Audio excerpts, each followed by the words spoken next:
नमस्कार बंधुरा आज तैरी करब टक झाल मिष्टि स्वादे चीनी दिए आमेर आचार। और এইভাবে যদি আচারটা বানানো হয় তাহলে কিন্তু এক বছর পর্যন্ত আচার ভালো থাকবে। আমের আচার তৈরি করার জন্য আমি এখানে নিয়েছি 750 গ্রাম কাঁচা আম। সবার প্রথমে আমগুলোকে পরিষ্কার করে ধুয়ে নেব।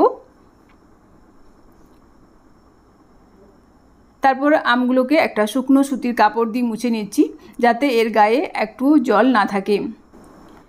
आमेर गाए जाते एकटुओ जल ना थाके सेदिके किन्तु खेयाल राखते हबे, कारण आमेर गाए यदि जल थाके ताहले आचार किन्तु नष्ट हये जाओयार सम्भावना थाकबे। आमगुलोके परिष्कार करे मुछे नियेछि, तारपर खोसा छाड़िए आमगुलोके एरकम छोटो छोटो टुकरो करे केटे नियेछि। एरपर एकटा भाजा मशला तैरी करे नेब। सेजन्य ग्यास अन करे कड़ाइर मध्य दिलाम दुटो शुकनो लंका और एकटा तेजपाता। प्रथमे शुकनो लंका और तेजपाताटाके किछुक्षण भेजे नेब।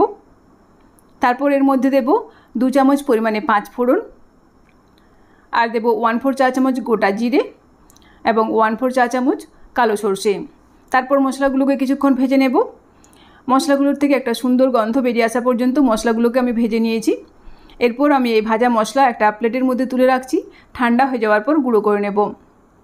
एदिके ग्यास अन करे कड़ाइर मध्य दिচ্ছি परिमाण मतो सर्षेर तेल। फोड़ने देव अल्प 5 फोड़न और दिচ্ছি एकटा शुकनो लंका। फोड़नटा भाजा भाजा हये जाओयार पर एर मध्य टुकरो करा आमगुलोके छेड़े दिচ্ছি। एबार मीडियम आँचे आमगुलोके बेश किछुक्षण समय धरे भेजे नेब। किछुक्षण एभाবে नाड़ाचाड़ा करे नेওয়ার पर एर मध्य दिচ্ছি हाफ चामच लवण और देव हाफ चामच हलुदेर गुঁড়ো। तारपर ग्यासेर आँचटाके लो मिडियामे रेखे आमगुलोके आरो किछुक्षण समय धरे भेजे नेब।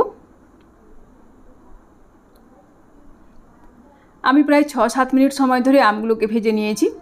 और এই দেখুন আমগুলো ভাজতে ভাজতে বেশ অনেকটাই সেদ্ধ হয়ে গেছে। এই সময় এর মধ্যে দেব চিনি। আমি এখানে 500 গ্রাম চিনি দিচ্ছি। তারপর গ্যাসের আঁচটাকে লোতে রেখে সমস্ত কিছু একসঙ্গে নাড়াচাড়া করে মিশিয়ে দেব।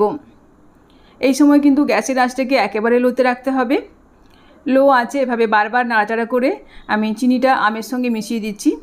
আর এই দেখুন কিছুক্ষণ নাড়াচাড়া করে নেওয়ার পর চিনি কিন্তু মেল্ট হয়ে গেছে। মিডিয়াম আঁচে এভাবে আরও কিছুক্ষণ সময় ধরে ফুটিয়ে নেব। আমগুলো কিন্তু খুব ভালোভাবে সেদ্ধ হয়ে গেছে। এই সময় এর মধ্যে দেব ভাজা মশলার গুঁড়ো। আমি এখানে 2 চামচ পরিমাণে ভাজা মশলার গুঁড়ো দিচ্ছি আর দেব পরিমাণ মতো বিট লবণ। তারপর নাড়াচাড়া করে মিশিয়ে দেব। এখানে লবণের পরিমাণ আপনারা অবশ্যই নিজেদের পরিমাণ মতো দেবেন। আমের আচার আমার তৈরি হয়ে গেছে। এবার গ্যাসের আঁচ বন্ধ করে দিচ্ছি। তারপর এর মধ্যে দেব 1 চিপি ভিনিগার। তারপর আবারও নাড়াচাড়া করে ভালোভাবে মিশিয়ে দেব। আর এই ভিনিগার দেওয়ার ফলে আচারটা কিন্তু বেশ অনেক দিন পর্যন্ত ভালো থাকবে। আমি একটা সার্ভিং বোলের মধ্যে সার্ভ করে দেখিয়ে দিচ্ছি। এই আমের আচার ঠান্ডা হয়ে যাওয়ার পর যে কোনো এয়ারটাইট কন্টেনারের মধ্যে রেখে দিলেই আচারটা কিন্তু 1 বছর পর্যন্ত ভালো থাকবে। এভাবেই তৈরি হয়ে গেল আমার আজকের রেসিপি টক ঝাল মিষ্টি স্বাদে কাঁচা আমের আচার।